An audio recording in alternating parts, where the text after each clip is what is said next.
जय जगन्नाथ आज्ञा समस्त प्रकार कथा को आम शुणुंट आज आम जाना चारि जुग जानी समस्ते आज्ञा चारि जुग कौन सत्य त्रेतया द्वापर कली ये चारि जुग केउं तिथि रे प्राकट्य होते अर्थात तांकर जन्म तिथि केउं तिथि समस्ते जानिबा दरकार आज्ञा सत्य कथा जितेबाला आसे सेतेबेले सत्य जुगर प्राकट्य तिथि कौन सत्य होउछंती सत्यतार प्रतीक रूप से कार्तिक मास शुक्ल पक्ष नवमी तिथि जहाँ अँला नवमी कह जाए से दिन सत्य जुगर उत्पत्ति होता तापर आसे त्रेतया जुगर कथा त्रेतया जुगर तिथि को मध्य आपण माने पालन करुछन त्रेतया जुग केउं दिन प्राकट्य होता ना कह जाइछि अक्षय तृतीया ये अक्षय तृतीया दिन त्रेतया जुगर आरंभ होइथिला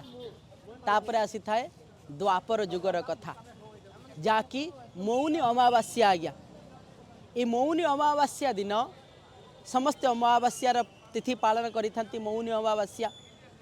माघ मासर अमावास्या को मौनी अमावास्या कह जाए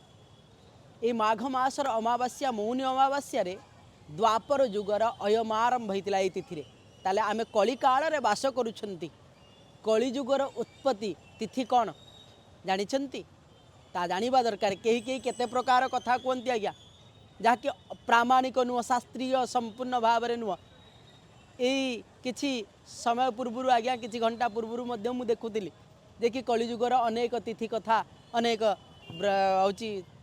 तत्वविति माने कहउछन ता प्रामाणिक शास्त्र रे आपण माने देखंतु कलिजुगर कौन भाद्रव